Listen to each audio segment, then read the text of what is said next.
السلام عليكم ورحمة الله وبركاته. نحمده ونصلي على رسوله الكريم. أما بعد فقد قال الله تعالى في القرآن العظيم وفي الفرقان المجيد بعد أعوذ بالله من الشيطان الرجيم بفضل بسم الله الرحمن الرحيم. ولقد نصركم الله ببدر وأنتم أذلة فاتقوا الله لعلكم تشكرون. صدق الله مولانا العظيم. புகழும் புகழ்ச்சியும் இறைவனாகிய அல்லாஹ்விற்கு உரித்தாகட்டுமாக. அவனுடைய சலாமும் சமாதானமும் கண்மணி நாயகம் ரசூலுல்லாஹி ஸல்லல்லாஹு அலைஹி வஸல்லம் அன்னவர்களின் மீதும் அன்னவர்களின் நற்சுவற்றினை பின்பற்றி வாழ்ந்து மறைந்த உத்தம சத்திய சஹாபாக்கள், தாபிஈன்கள், தபஅ தாபிஈன்கள், நாதாக்கள், ஷுஹதாக்கள், சாலிஹீன்கள் இன்னும் நம் அனைவர் மீதும் என்றென்றும் நின்று நிலவட்டுமாக. ஆமீன். அல்லாஹ் சுப்ஹானஹு வ தஆலாவுடைய மாபெரும் கிருபையினாலும் மாபெரும் வல்லமையினாலும் இந்த ரமலானுடைய மாதத்தை அடைந்து அதில் மிக முக்கியமான ஒரு நாளான பத்ர் சஹாபாக்களுடைய தினத்தில் நம்மை ஒன்று சேர்த்திருக்கின்றார். அல்ஹம்துலில்லாஹ். இதே போன்ற நாளை மறுமையில் நபி ஸல்லல்லாஹு அலைஹி வஸல்லம் அவர்களோடு இந்த பத்ர் சஹாபாக்களோடும் இருக்கக்கூடிய தௌஃபீக்கினை, அந்த நல்ல நசீபினை நம் அனைவருக்கும் அல்லாஹ் ரஹ்மான் தௌஃபீக் செய்வானாக. கண்ணியத்திற்குரியவர்களே, அல்லாஹ் சுப்ஹானஹு வ தஆலா இந்த பத்ர் களத்தை பற்றி, இந்த பத்ரை பற்றி பல இடங்களில் சொல்லி காட்டுகிறார். அல்லாஹ் ஒரு இடத்தில் சொல்கிறான், வலகத் நஸரகுமுல்லாஹு பிபத்ரி வ அன்தும் அதில்லா. அல்லாஹ் சுப்ஹானஹு வ தஆலா பத்ர் களத்தில் உதவி செய்தான். நீங்கள் வலுவற்றவர்களாக இருந்தீர்கள், நீங்கள் வலுவற்றவர்களாக இருந்தீர்கள், அதை நீங்கள் சிந்தித்து பாருங்கள் என்று சொல்லிவிட்டு ஃபத்தகுல்லாஹ், நீங்கள் அல்லாஹ்வை அஞ்சிக் கொள்ளுங்கள், லஅல்லகும் தஷ்குரூன், நீங்கள் அல்லாஹ்வை நன்றி செலுத்துங்கள் என்பதாக அந்த பத்ர் களத்தில் கலந்து கொண்ட அந்த சஹாபாக்களை பார்த்து அல்லாஹ் சொல்லி காட்டுகிறார். அதனை தொடர்ந்து அல்லாஹ் சொல்லக்கூடிய வார்த்தை, 3000 மலக்குமார்களை வைத்து 3000 மாணவர்களை வைத்து அந்த பத்ர் களத்தில் சஹாபாக்களுக்கு அல்லாஹ் உதவி செய்தார். நாம் எல்லோருக்கும் தெரியும், இந்த பத்ர் களம் இருக்கிறது, இந்த பத்ர் போர் இருக்கிறது, மிக முக்கியமான ஒரு போர். அந்த போரில் அல்லாஹ் வெற்றியை கொடுத்ததினால் தான் இன்று நீங்களும் நானும் இங்கே உட்கார்ந்து இருக்கிறோம், நீங்களும் நானும் இங்கே அமர்ந்திருக்கின்றோம். இப்படி ஒரு பள்ளிவாசல் இருக்கிறது. அங்கே அல்லாஹ் வெற்றியை கொடுக்கவில்லை என்று சொன்னால் இன்று நீங்களும் நானும் ஒரு முஸ்லிமாக இருந்திருக்க முடியாது. உங்களுக்கு மத்தியில் நான் ஒரு ஆலிமாக நான் என்னுடைய வார்த்தைகளால் எதுவும் சொல்ல முடியாது. மாற்று மதத்தில் இருந்திருப்போம். அல்லாஹ் பாதுகாத்தான். அல்லாஹ் நமக்கு முக்கியமான ஒரு விஷயத்தை, சிறப்பை கொடுத்தான். இஸ்லாத்தை கொண்டு நமக்கு சிறப்பை கொடுத்தான். அதன் காரணம் அன்று அல்லாஹ் கொடுத்த அந்த வெற்றி தான். அந்த வெற்றியின் காரணமாகத்தான் நாம் இன்றைக்கு முஸ்லீமாக இருக்கிறோம். வருடம் இந்த பத்ருடைய களத்தை, அந்த பத்ரில் என்ன நடந்தது, எப்படி நடந்தது, எவ்வாறெல்லாம் அல்லாஹ் சுப்ஹானஹு வ தஆலா உதவி செய்தார் என்பதை எல்லாம் நாம் சொல்லிக் கொண்டேதான் வருகிறோம். முதலில் பத்ருக்கான அந்த காரணம், போருக்கான காரணம் என்ன என்பதை முதலில் தெரிந்து கொள்ள வேண்டும். என்ன காரணம், எதனால் போர் ஆரம்பித்தது? அபூ சுஃபியான் தன்னுடைய வியாபாரத்திற்காக வேண்டி மக்கா வாசிகளிலிருந்து 30 நபர்களை அழைத்துக் கொண்டு சிரியாவிற்கு செல்கிறார்கள். பெரும் பொருட்களோடு திரும்பி வருகிறார்கள், மக்காவிற்கு திரும்பி வருகிறார்கள். இந்த செய்தி சஹாபாக்களுக்கும் நபி அவர்களுக்கும் தெரிகிறது. மக்காவாசிகள் சஹாபாக்களுக்கும் நபி அவர்களுக்கும் கொடுக்காத இன்னலே கிடையாது. அதை பழி தீர்ப்பதற்காக வேண்டிதான் நபி அவர்கள் விரும்பினார்கள். இந்த வியாபார குழுவை முற்றுகையிட விட வேண்டும் என்பதற்காக, போரிட வேண்டும் என்பது அல்ல, முற்றுகையிட வேண்டும், அவர்கள் சூழ வேண்டும், அவ்வளவுதான். இந்த செய்தி அபூ சுஃபியானுக்கு தெரிகிறது. உடனே தூது அனுப்புகிறார். அபூ சுஃபியான் மக்காவிற்கு தூது அனுப்புகிறார். நபி அவர்களும் நபியோட தோழர்களும் நம்மை முற்றுகையிட நினைக்கிறார்கள், நீங்கள் உடனே விரைந்து வாருங்கள் என்பதாக மக்காவாசிகளுக்கு அபூ சுஃபியான் தூது அனுப்புகிறார்கள். இதனை தொடர்ந்து மக்காவாசிகள் இதுதான் காரணம் என்று வைத்துக் கொண்டு இவர்கள் முழுமையாக முடித்துவிட வேண்டும், தீர்த்து கட்டிவிட வேண்டும் என்று எண்ணிக்கொண்டு 1000 நபர்களை கொண்ட ஒரு படையை திரட்டுகிறார். திரட்டி மக்காவிலிருந்து மதீனாவை நோக்கி செல்கிறார்கள். இந்த நிகழ்ச்சி நடைபெறும் பொழுது அபூ சுஃபியான் மதீனா வழியாக சென்று மக்காவை அடையாமல் செங்கடல் வழியாக மக்காவை அடைகிறார்கள். ஒரு வழியாக மக்காவை அடைந்து விடுகிறார்கள். ஆனால் இவர் தூது அனுப்புவதனின் காரணமாக இந்த மக்காவாசிகள் எல்லாம் மதீனாவை நோக்கி படையெடுத்து சென்று கொண்டிருக்கிறார்கள்.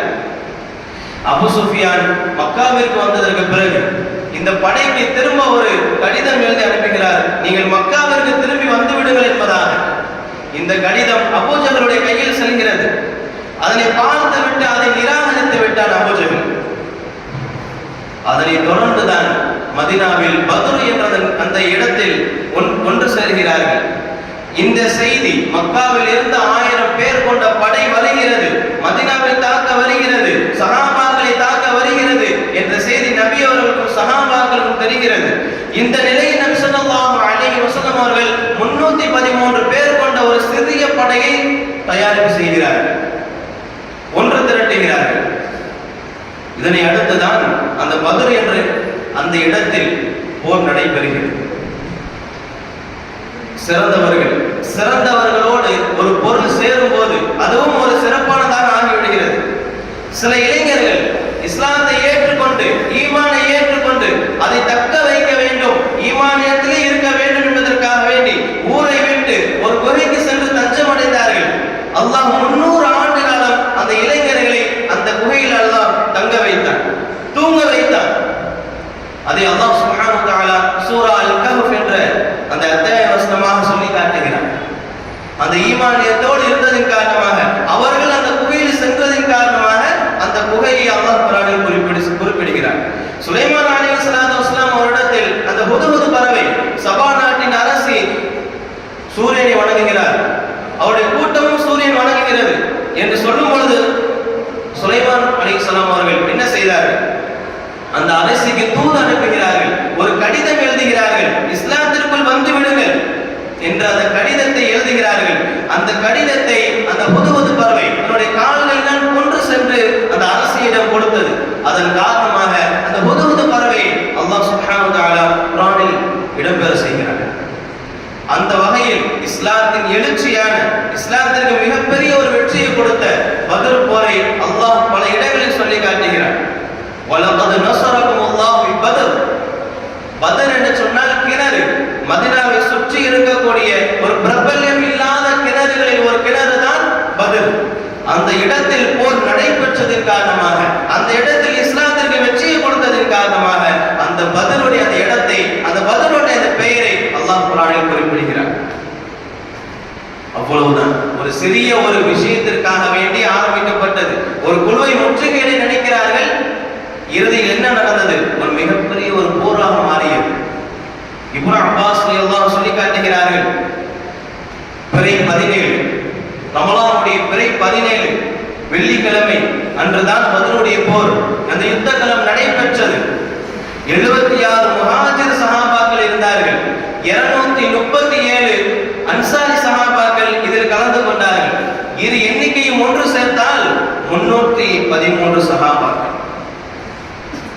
இவர்களுக்கு என்ன மதிப்பு இந்த உலகத்திலும் நாளை மறுமையிலும்? இந்த உலகத்தில் நபி ஸல்லல்லாஹு அலைஹி வஸல்லம் அவர்கள் மிகவும் மதிப்பவர்களாக இருந்தார்கள்.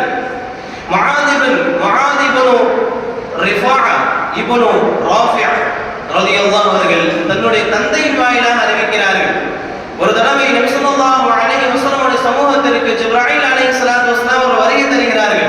வருகை தந்து கேட்கிறார்கள், யா ரசூலல்லாஹ், இந்த பத்ர் களத்தில் கலந்து கொண்ட அந்த சஹாபாக்களை நீங்கள் எவ்வாறு மதிக்கிறீர்கள், எவ்வாறு மதிப்பிடுகிறீர்கள் என்பதாக கேட்கும் பொழுது நபி ஸல்லல்லாஹு அலைஹி வஸல்லம் அவர்கள் சொல்லி காட்டினார்கள், பத்ர் களத்தில் கலந்து கொண்ட அந்த சஹாபாக்களை நாங்கள் மிக சிறந்தவர்களாக தான் மதிப்பிடுகிறோம், அவர்கள் சிறப்புக்குரியவர்கள் என்பதாக தான் நாங்கள் எண்ணுகிறோம் என்பதாக நபி அவர்கள் சொல்லும் பொழுது ஜிப்ராயில் அலைஹிஸ்ஸலாத்து வஸலாம் அவர்கள் சொல்லி காட்டினார்கள், நாங்களும் பத்ர் களத்தில் கலந்து கொண்ட அந்த மாணவர்கள் யாரை அல்லாஹ் பத்ர் களத்தில் இறக்கி வைத்தானோ, எந்த மாணவர்களை, எந்த மலக்குமார்களை அல்லாஹ் இறக்கி வைத்தானோ அந்த பத்ர் களத்தில் அவர்களை நாம் மிகச் சிறந்தவர்களாகத்தான் மதிப்பிடுகிறோம் என்பதாக ஜிப்ராயில் அலைஹிஸ்ஸலாத்து வஸலாம் அவர்கள் சொல்லி காட்டினார்கள். அவர்கள் பத்ர் களத்தில் கலந்து கொண்டார்கள். ஷஹீதானவர்கள் ஒரு பக்கம், ஷஹீதாகாதவர்கள் ஒரு பக்கம். இருந்தாலும் கூட ஷஹீதாகாதவர்களை நபி அவர்கள் மிகச் சிறந்தவர்களாக பார்த்தார்கள். இந்த உலகத்தில் வாழ்கின்ற அந்த வாழ்க்கை வானவர்களையும் ஜிப்ராயில் அலைஹிஸ்ஸலாத்து வஸலாம் அவர்கள் மிக மதிப்பவர்களாக இருந்து வந்தார்கள். இந்த பத்ர் களத்தில் கிட்டத்தட்ட 14 அந்த 14 ஷஹீதுகளும் ஜன்னத்துல் ஃபிர்தௌஸில் இருப்பதாக நபி ஸல்லல்லாஹு அலைஹி வஸல்லம் அவர்கள் சொல்லி காட்டினார்கள். பத்ர் போர் முடிவடைகிறது. அல்லாஹ் வெற்றியை கொடுக்கிறார்.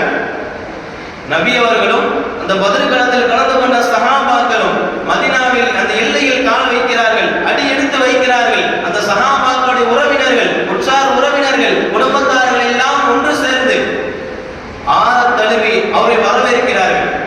ஆரத்தழுவி வரவேற்கிறார்கள். ஒரு தாய் தன்னுடைய மகனை தேடுகிறார், எங்கும் கிடைக்கவில்லை.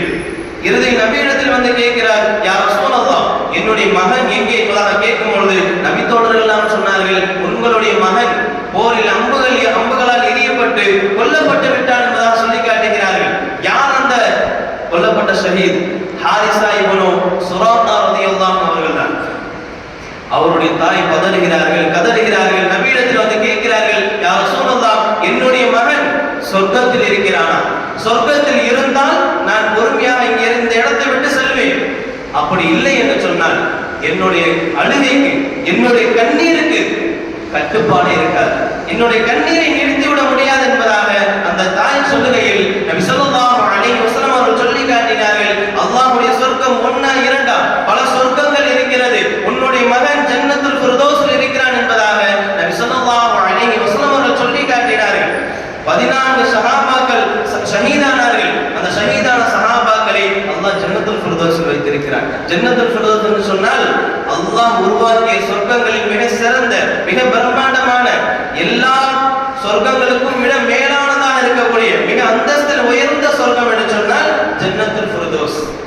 அந்த ஃபிர்தௌஸ் என்ற சொர்க்கத்தில் இந்த ஷஹீதுகள் இருக்கிறார்கள் என்பதாக நபி அவர்கள் சொல்லி காட்டினார்கள் என்று சொன்னால், இந்த போரில் கலந்து கொண்டவர்களும், இந்த போரில் கலந்து கொண்டு ஷஹீதானவர்களுக்கும் அல்லாஹ் எவ்வளவு பெரிய மதிப்பை கொடுத்திருக்கின்றான். இந்த போரில் இருந்து நாம் தெரிந்து கொள்ள வேண்டிய விஷயம் என்னவென்று சொன்னால், படிப்படியாக நிறைய விஷயங்கள் இருக்கிறது. வருடம் சொல்லப்படுகிறது, ஒவ்வொரு பயானிலும் சொல்லப்பட்டுக் கொண்டே இருக்கிறது. இவ்வாறு வந்தார்கள், இவ்வாறு சஹாபாக்கள் வேதனைப்படுத்தப்பட்டார்கள், ஷஹீதாக்கப்பட்டார்கள், நபி அவர்கள் துஆ செய்தார்கள், எல்லாம் சொல்லிக் கொண்டேதான் இருக்கிறோம். இதிலிருந்து நாம் தெரிந்து கொள்ள வேண்டிய விஷயம் என்னவென்று சொன்னால், மிகப்பெரிய படிப்பினை இதில் இருக்கிறது. எவ்வளவு அந்த சஹாபாக்கள் எல்லாம் எந்த அளவுக்கு உறுதியாக இருந்தார்கள், அவருடைய ஈமான், அவருடைய குத்ரத் எந்த அளவுக்கு இருந்தது, அல்லாஹ்வின் பக்கம் தான் முழுமையாக சார்ந்து இருந்தவர்களாக இருந்தார்கள். அதுவெல்லாம் நமக்கு மிகப்பெரிய ஒரு படிப்பினை.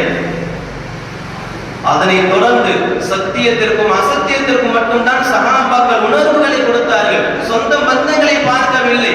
இஸ்லாத்தில் இருந்தால் மட்டும்தான் பாதுகாப்பு, இஸ்லாத்தில் இல்லை என்று சொன்னால் உனக்கு விட்டுதான் என்பதாக சஹாபாக்கள் முனைந்தார்கள்.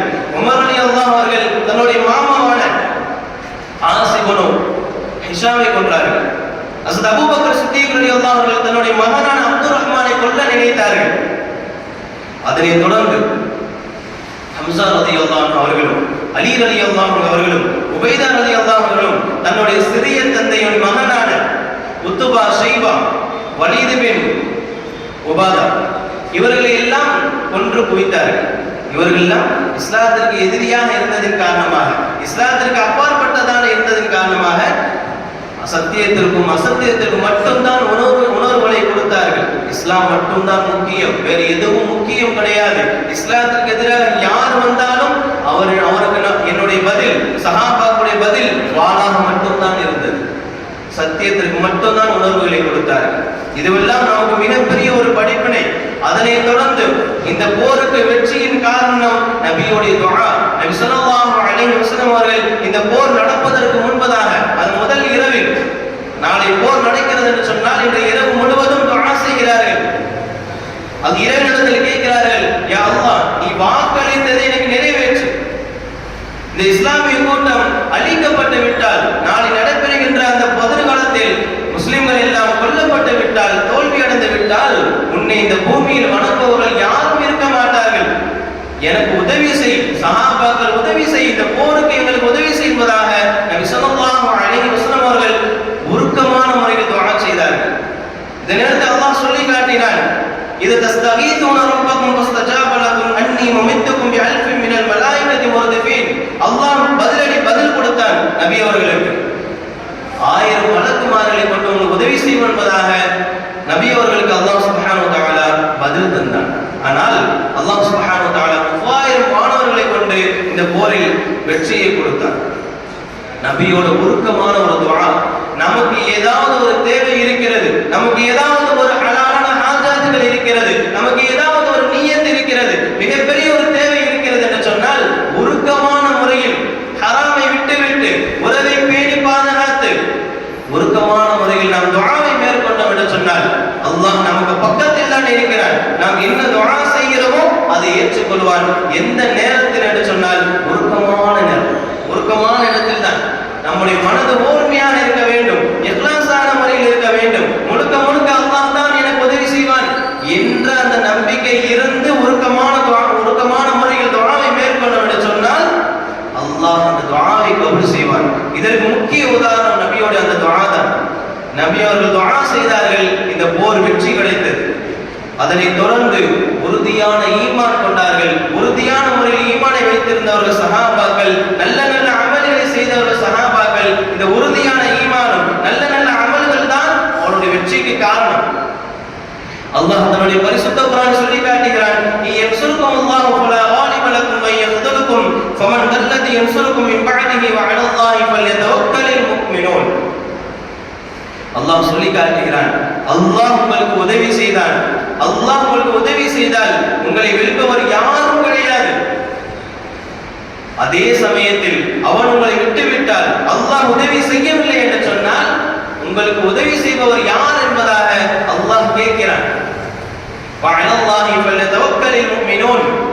முஃமின்களே, நீங்கள் அல்லாஹ்வின் பக்கம் தவக்கல் வையுங்கள், முழு நம்பிக்கையும் அல்லாஹ்வின் மீது வையுங்கள் என்பதாக அல்லாஹ் சொல்லி காட்டுகிறான். அந்த உறுதியான ஈமானை வைத்தவர்கள் சஹாபாக்கள், அதனால் இந்த போரில் வெற்றியை கொடுத்தான் அல்லாஹ் சுப்ஹானஹு வ தஆலா. அதனைத் தொடர்ந்து அல்லாஹ்வின் மீது முழுமையான நம்பிக்கை, ஆழமான நம்பிக்கை இருக்க வேண்டும். எல்லா தேவையும் பூர்த்தி செய்பவன் அல்லாஹ் தான். நாம் வெறுமனே துஆக்களை கேட்டுவிட்டு வெறுமனே மனதார நினைத்துவிட்டு அப்படியே விட்டுவிடக் கூடாது. என்னுடைய தேவைகளையும் என்னுடைய கஷ்டங்களையும் நிறைவேற்றி கொடுப்பவன், என்னுடைய வேதனைகளையும் என்னுடைய கஷ்டங்களையும் என்னுடைய வேதனை மட்டும் அகற்றுபவன் எல்லாம் அல்லாஹ் மட்டும்தான் என்ற ஒரு ஆழமான நம்பிக்கை நம்மிடத்தில் இருக்க வேண்டும். சஹாபாக்களிடத்தில் இந்த போருக்கு அல்லாஹ் வெற்றியை கொடுப்பான், அந்த வெற்றி அல்லாஹ்வின் மீது தான் இருக்கிறது, அல்லாஹ் தான் எங்களுக்கு வெற்றியை கொடுப்பான் என்ற ஒரு ஆழமான ஒரு நம்பிக்கையை மனதில் வைத்திருந்தார்கள் சஹாபாக்கள். அதுதான் வெற்றியின் காரணம். எந்த அளவுக்கு வைத்திருந்தார்கள்? போர்க்களத்தில் சஹாபாக்கள் நோம்பாளிகளாக இருக்கிறார்கள். நோன்பு கடமையாக்கப்பட்ட முதல் வருடம் அதுதான். முதல் வருடம் நோன்பு கடமையாக்கப்படுகிறது. அந்த கடமையாக்கப்பட்ட முதல் வருடத்தில் தான் 17வது இரவு, 17வது அந்த நோம்பில் தான் இந்த பத்ர் போர் நடைபெறுகிறது. நோம்பாளிகளாக இருக்கிறார்கள், வலுவற்றவர்களாக இருக்கிறார்கள், பலம் இழந்தவர்களாக இருக்கிறார்கள். ஆனால் எதிரிகள் பலம் உள்ளவர்களாக, அவர்களிடத்தில் குதிரை வீரர்கள் எல்லாம் இருக்கிறார்கள், படை தளபதிகள் எல்லாம் அதிகமாக இருக்கிறார்கள். ஆனால் சஹாபாக்கள் பலம் இல்லாதவர்களாக, நோம்பாளிகளாக இருக்கிறார்கள். இருந்தாலும் கூட ஆழமான நம்பிக்கை வைத்திருந்தார்கள், அல்லாஹ் கண்டிப்பாக வெற்றியை கொடுத்து விடுவான் என்பது முழுமையான ஆழமான நம்பிக்கை வைத்திருந்தார்கள். சொல்ல போனால் எதிரிகளை விட காஃபிர்களில் 3/4 பங்குதான் முஸ்லிம்கள். காஃபிர்கள் 1000 பேர் இருக்கிறார்கள், முஸ்லிம்கள் 313 சஹாபாக்கள் மட்டும்தான் இருக்கிறார்கள். இருந்தாலும் அவர்கள் ஆழமான நம்பிக்கை தன் மனதில் வைத்திருந்ததின் காரணமாக அல்லாஹ் இந்த போரில் வெற்றியை கொடுத்தார். அதனைத் தொடர்ந்து அல்லாஹ்வுக்கும் ரசூலுக்கும் முழுமையான முறையில் கட்டுப்பட வேண்டும். அல்லாஹ் ஒரு வசனத்தை இருக்கிறார் என்று சொன்னால் அது முழுமையாக நாமும் கட்டுப்பட வேண்டும். நபி ஸல்லல்லாஹு அலைஹி வஸல்லம் அவர்கள் ஒரு வார்த்தையை சொல்லி இருக்கிறார்கள் என்று சொன்னால் அது முழுமையாக நம்முடைய கட்டுப்பாடு இருக்க வேண்டும். அதனை மீறி போகக்கூடாது. சஹாபாக்கள் போர்க்களத்தில் நபி ஸல்லல்லாஹு அலைஹி வஸல்லம் அவர்கள் என்னென்ன சொன்னார்களோ, என்ன சொன்னாலும் அதை முழுவதுமாக செய்து முடித்தார்கள். அதனால் வெற்றி கனியை சுவைத்தார்கள். அல்லாஹ் சுப்ஹானஹு வ தஆலா எவ்வளவு வசனங்களை இறக்கியிருக்கின்றான். அல்லாஹ் சொல்லக்கூடிய வார்த்தை ஆமனு வ அமிலு ஸாலிஹாத், நீங்கள் ஈமான் கொண்டு நற்செயல்கள் செய்யுங்கள் என்று பல இடங்களில் சொல்லி காட்டுகிறானா இல்லையா? அப்படி செய்தால் அல்லாஹ் சொர்க்கத்தை கொடுக்கிறேன் என்று வாக்களிக்கிறானா இல்லையா? நாம் எவ்வாறு இருக்கிறோம் யோசித்து பார்க்க வேண்டும். நபி ஸல்லல்லாஹு அலைஹி வஸல்லம் சொல்லி காட்டினார்கள், அல் கையிசு மன் தான நஃப்ஸஹு வ அமில லிமா பஅதல் மௌத். யார் அறிவாளி தெரியுமா? மௌத்திற்கு பிறகுள்ள வாழ்க்கைக்கு தயாரிப்பு செய்பவன் இருக்கிறானே, அவன்தான் உண்மையான உறுதியான அறிவாளி என்பதாக நபி ஸல்லல்லாஹு அலைஹி வஸல்லம் அவர்கள் சொல்லி காட்டினார்கள். மறுமை நமக்கு மேலானது. மறுமையில் கிடைக்கக்கூடிய ஒவ்வொரு விஷயம் நிரந்தரமானது. இந்த உலகம் முக்கியம் இல்லையா என்று கேட்டால் அப்படி கிடையாது.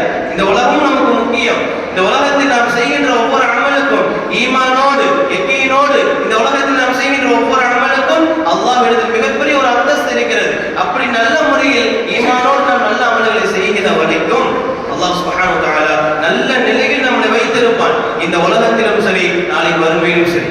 நபியோட சொல்லுக்கு கட்டுப்பட்டார்கள் சஹாபாக்கள். அதனை தொடர்ந்து நம்மிடத்தில் இல்லாத மிகப்பெரிய ஒரு விஷயம் சஹாபாக்களிடத்தில் இருந்தது. நம்முடைய குடும்பங்களில் இல்லாத ஒரு விஷயம், நம்முடைய உற்சாக உறவினரிடத்தில் இல்லாத ஒரு விஷயம், நம்முடைய நண்பரிடத்தில் இல்லாத ஒரு விஷயம், ஏன் நம்முடைய பெற்றோர்கள் இல்லாத ஒரு விஷயம் என்ன தெரியுமா? ஒற்றுமை. நம்மிடத்தில் இல்லாத ஒரு விஷயம் மிகப்பெரிய ஒன்று இருக்கிறது என்று சொன்னால் ஒற்றுமை. நபி ஸல்லல்லாஹு அலைஹி வஸல்லம் அவர்கள் மதீனா வருவதற்கு முன்பதாக அவுஸ் ஹஸ்ரஜ் என்ற பல பிரிவினர்களாக பிரிந்திருந்தார்கள் சஹாபாக்கள். நபி அவர்கள் வந்தார்கள், ஒன்று சேர்ந்தார்கள், இந்த போர்க்களத்தில் ஒரே கரமாக இணைந்தார்கள், வெற்றி கனியை சுவைத்தார்கள். ஒற்றுமை மிகவும் முக்கியம். இன்று நம்முடைய குடும்பங்களில் அந்த ஒற்றுமை கிடையாது, நம்முடைய உறவினரிடத்தில் ஒற்றுமை கிடையாது, நம்முடைய நண்பரிடத்தில் ஒற்றுமை கிடையாது. இப்படி எல்லாம் இருந்தோம் என்று சொன்னால் நிச்சயமாக அல்லாஹ்வுடைய உதவி கண்டிப்பாக வராது. அல்லாஹ்வுடைய உதவி வர வேண்டும் என்று சொன்னால், என்னுடைய தேவைகள் எல்லாம் நிறைவேற வேண்டும் என்று சொன்னால், என் நண்பனிடத்திலோ என் பெற்றோரிடத்திலோ என்னுடைய உறவினரிடத்திலோ அல்ல, முழுமையாக அல்லாஹ்விடத்தில் தான் என்னுடைய தேவைகள் அனைத்தும் நிறைவேறும். அந்த வகையில் நாம் ஒற்றுமையாக இருந்தோம் என்று சொன்னால், நம் எப்படிப்பட்ட முக்கியமான விஷயங்களாக இருந்தாலும், எப்படிப்பட்ட விஷயங்களாக இருந்தாலும், எப்படிப்பட்ட கட்டுக்கோப்பில் இருந்தாலும் நாம் வெற்றி கனியை சுமைப்போம். அதற்கு முக்கிய காரணம் ஒற்றுமைதான். சஹாபாக்கள் ஒற்றுமையாக இருந்தார்கள். அதனை தொடர்ந்து இஹ்லாஸ், மன தூய்மை இருக்க வேண்டும் சஹாபாக்களிடத்தில். அதுதான் இருந்தது. பத்ர்களம் நடக்கிறது, போர் நடக்கிறது. ஸல்லல்லாஹு அலைஹி வஸல்லம் அவர்கள் ஒரு கூடாரத்தில் அமர்ந்து கொண்டு சொன்னார்கள், நீங்கள் எழுந்திரீங்கள், நீங்கள் எழுவீராக. வானமும் பூமியை விட விலாசமானது, தக்வா உடையவர்களுக்காகவே பிரத்யேகமாக தயாரிக்கப்பட்ட சொர்க்கத்தின் பால் நீங்கள் விரைவீராக, எழுந்திரீங்கள் என்பதாக சஹாபாக்களை பார்த்து நபி ஸல்லல்லாஹு அலைஹி வஸல்லம் அவர்கள் சொல்லும் பொழுது, ஒரு சஹாபி உமைர் இப்னு ஹம்மாம் ரலியல்லாஹு அன்ஹு சஹாபி ஆஹா என்று சொல்லி காட்டுகிறார். நபி ஸல்லல்லாஹு அலைஹி வஸல்லம் அவர்கள் இதனை கேட்டுவிட்டு ஏன் இவ்வாறு சொல்கிறீர்கள் என்பதாக கேட்கும் பொழுது, அந்த உமைர் இப்னு ஹம்மாம் ரலியல்லாஹு சொல்கிறார்கள், யா ரசூலல்லாஹ், நீங்கள் சொன்ன அந்த சொர்க்கத்தில் நானும் ஒரு நபராக இருக்க வேண்டும் என்று நான் விரும்புகிறேன் என்பதாக நபியை பார்த்து சொல்லும் பொழுது நபி ஸல்லல்லாஹு அலைஹி வஸல்லம் சொல்லி காட்டினார்கள், நீங்கள் அதிலும் ஒருவராக இருக்கிறீர்கள் என்று சொன்னார்கள். அதாவது அந்த பத்ர்களத்தில் ஷஹீதாகி விடுவார், ஷஹீதுக்கு பிறகு அல்லாஹ் சொர்க்கத்தை கொடுத்து விடுவார் என்பதைத்தான் நீங்கள் அதிலும் ஒருவராக இருக்கிறீர்கள் என்பதாக நபி ஸல்லல்லாஹு அலைஹி வஸல்லம் அவர்கள் சொல்லி காட்டினார்கள். இந்த உமைர் இப்னு ஹம்மாம் ரலியல்லாஹு அவர்கள் சில பேர்த்த கனியை வைத்திருக்கிறார்கள். கடுமையான பசி, கொஞ்சம் கொஞ்சமாக சாப்பிடுகிறார்கள். ஆனால் எவ்வளவு நேரம் தான் தாக்கு பிடிக்கிறது என்று எண்ணி அந்த பேர்ச்சமெல்லாம் தூக்கி எறிந்துவிட்டு போர்க்களத்தில் உள்ளே நுழைகிறார்கள். தன்னுடைய உடலை விட்டு உயிர் பிரிகிற வரைக்கும் போராடுகிறார்கள். எதிரிகளை வெட்டி சாய்க்கிறார்கள், ஷஹீதாக்கப்படுகிறார்கள். அவருடைய மன தூய்மை முழுமையாக இருந்தது. பயப்படவில்லை, எதற்கும் பயப்படவில்லை. அல்லாஹ் எல்லாமே பார்த்துக் கொள்வான், ஸல்லல்லாஹு அலைஹி வஸல்லம் வாக்கு உண்மையானது என்ற அந்த விஷயத்தில் மன தூய்மையாக இருந்தார்கள், வெற்றி கனியை சுவைத்தார்கள்.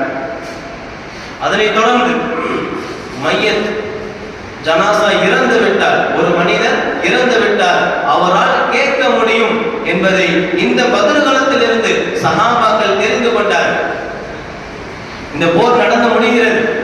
இதில் காஃபிர்கள் 70 பேர் செத்து மடிகிறார்கள். நபி ஸல்லல்லாஹு அலைஹி வஸல்லம் சொல்கிறார்கள், இந்த பத்ர் தினத்தில் அவர்களை எல்லாம் போட்டு மறையுங்கள் என்பதாக சொல்கிறார்கள். பிறகு வந்து சொல்கிறார்கள், அபூ ஜஹிலே, உத்பாவே, அல்லாஹ் எங்களுக்கு கொடுத்த அந்த கட்டளை, அல்லாஹ் எங்களுக்கு கொடுத்த அந்த வாக்குறுதியை நிறைவேற்றி விட்டான். உங்களுடைய கடவுள்கள் உங்களுக்கு கொடுத்த வாக்குறுதியை நிறைவேற்றி விட்டானா என்று கேட்கிறார்கள். அதனை தொடர்ந்து சொல்கிறார்கள், நீங்கள் எங்களுக்கு கொடுத்த இன்னல்களுக்கு இப்பொழுது நீங்கள் தண்டனை அனுபவிக்கிறீர்கள் என்பதாக சொல்லிவிட்டு, இப்போதாவது என்னையும் அல்லாஹை பற்றியும் நீங்கள் அறிந்து கொண்டீர்களா, தெரிந்து கொண்டீர்களா என்பதாக நபி அவர்கள் மையத்துகளை பார்த்து கேட்கிறார்கள். அருகில் இருந்த உமர் ரலியல்லாஹு அன்ஹு கேட்கிறார்கள், யா ரசூலல்லாஹ், எப்படி அவர்களால் கேட்க முடியும்? நீங்கள் கேட்கின்ற அந்த பதிலுக்கு அவர்களால் எப்படி பதில், நீங்கள் கேட்கின்ற அந்த கேள்விகளுக்கு எப்படி அவர்களால் பதில் தர முடியும் என்பதாக உமர் ரலியல்லாஹு அன்ஹு கேட்கும் பொழுது பொழுது நபி ஸல்லல்லாஹு அலைஹி வஸல்லம் அவர்கள் சொல்லி காட்டினார்கள், உங்களால் பதில் தர முடியும், அவர்களால் பதில் தர முடியாது. அவ்வளவுதான் வித்தியாசம் என்பதாக நபி அவர்கள் சொல்லி காட்டினார்கள். இந்த இடத்திலிருந்து நமக்கு தெரிந்து கொள்ள வேண்டிய விஷயம், ஜனாசாவிற்கு நாம் சொல்லக்கூடிய விஷயம் கேட்கிறது என்பதாக நபி அவர்கள் வாயிலாக நாம் தெரிந்து கொள்கிறது. இதனை விட முக்கியமான ஒரு விஷயம் என்னவென்று சொன்னால், உண்மையான ஒரு ஈமான் சஹாபாக்களிடத்தில் இருந்தது. முழுமையான ஈமான், உண்மையான ஈமான் இருந்ததின் காரணமாகத்தான் அல்லாஹ் சுப்ஹானஹு வ தஆலா வெற்றியை கொடுத்தார். உண்மையான ஈமான் நம்மிடத்தில் இருந்தால் என்ன நடக்கும் என்று சொன்னால், அல்லாஹ் நமக்கு நாம் எதிர்பாராத வண்ணம் உதவிகளை செய்வான். சஹாபாக்கள் அப்படித்தான் உதவி செய்தார். வானவர்களை அல்லாஹ் இறங்கினான். இந்த பத்ர் களத்தில் சிறு தூக்கத்தை காஃபிர்களுக்கு கொடுத்தான், எதிரிகளுக்கு பயத்தை கொடுத்தான். இவ்வாறான சின்ன சின்ன விஷயங்களை வைத்து பத்ர் களத்தில் சஹாபாக்கள் வெற்றியை கொடுத்தான். அதற்கு முக்கியமான காரணம் உறுதியான உண்மையான ஒரு நம்பிக்கையான ஒரு ஈமான் வைத்திருந்தார்கள் அல்லாஹ்விடத்தில். அதன் காரணமாகத்தான் அவர்கள் என்ன செய்தார்கள், வெற்றி கனியை சுவைத்தார்கள். அதனைத் தொடர்ந்து இறை மறுப்பும் பாவங்களும் அல்லாஹ்வுடைய தண்டனைக்கு வழிவகுக்கும். இறை மறுப்பும் பாவங்களும், நாம் அதிகமான முறையில் பாவம் செய்தோம் என்று சொன்னால் அல்லாஹ் உலகத்திலேயே நமக்கு மிகப்பெரிய ஒரு தண்டனை கொடுத்து விடுவான். இதனையும் இந்த பத்ர் களத்தில் தெரிந்து கொண்டார்கள். நபி ஸல்லல்லாஹு அலைஹி வஸல்லம் அவர்கள் மிகப்பெரிய ஒரு நிஅமத், அதை அவர்கள் எல்லாம் மறுத்தார்கள், நிராகரித்தார்கள் காஃபிர்கள், மக்களுக்கு குறைஷிகள். இந்த நிலையில் அவர்களுக்கு அல்லாஹ் தண்டனை கொடுத்தான். இந்த பத்ர் களத்தில் தான் தண்டனை கொடுத்தான். பாவமான விஷயங்கள் அதிகமாக நாம் செய்யும் பொழுது அல்லாஹ்வுடைய தண்டனை மிக சமீபமாகவே இருக்கிறது. அல்லாஹ் பாதுகாக்க வேண்டும் பாவமான செயல்களை விட்டும் நம்மளை. இதனைத் தொடர்ந்து நபி ஸல்லல்லாஹு அலைஹி வஸல்லம் அவர்கள் மறைவான ஞானத்தை பெற்றவர்கள் என்பதாக இந்த பத்ர் களத்திலிருந்து தெரிந்து கொண்டார்கள். ஹஸரத் உமர் ரலியல்லாஹு அன்ஹு சொல்லி காட்டினார்கள், இந்த பத்ர் களம் நடப்பதற்கு முன்பதாக நபி ஸல்லல்லாஹு அலைஹி வஸல்லம் அவர்கள் இன்னென்ன காஃபிர்கள், இன்னென்ன மனிதர்கள் எல்லாம் இந்தந்த இடத்தில் மரணித்து போவார்கள், இந்த இடத்தில் செத்து மடிவார்கள் என்பதாக ஓடிட்டு காட்டினார்கள் நபி ஸல்லல்லாஹு அலைஹி வஸல்லம் அவர்கள். இந்த பத்ர் களம் நடக்கிறது, வெற்றியை அல்லாஹ் கொடுத்தார். இதற்கு பிறகு ஹஸரத் உமர் ரலியல்லாஹு அன்ஹு சென்று பார்க்கிறார்கள், நபி அவர்கள் எந்த இடத்தில் யார் மரணித்திருப்பார் என்று சொன்னார்களோ அதே இடத்தில் ஒரு சிறு துரும்பாவனாவது என்ன செய்யவில்லை, நகரவில்லை, மாறவில்லை. நபி அவர்கள் சொன்ன இடத்தில் அப்படியே மரணித்து கிடந்தார்கள், செத்து மடிந்திருந்தார்கள். அவர்களுக்கு நபி அவர்களுக்கு இந்த பத்ர் களம் நடப்பதற்கு முன்பதாகவே, இந்த போர் நடப்பதற்கு முன்பதாகவே யார் மரணித்து போவார்கள், யாரெல்லாம் செத்து மடிவார்கள் என்பதை தெரிந்து கொண்டார்கள். அந்த மறைவான ஞானத்தை அல்லாஹ் கொடுத்திருந்தார். இந்த பத்ர் களத்தில் இருந்தால் அது தெரிய வந்து இந்த சஹாபாக்களுக்கு உமர் ரலியல்லாஹு சொல்லி காட்டினார்கள், இந்த சம்பவம் எங்களுக்கு மிகப்பெரிய ஒரு ஆச்சரியத்தை கொடுத்தது என்பதாக சொல்லி காட்டுகிறார்கள்.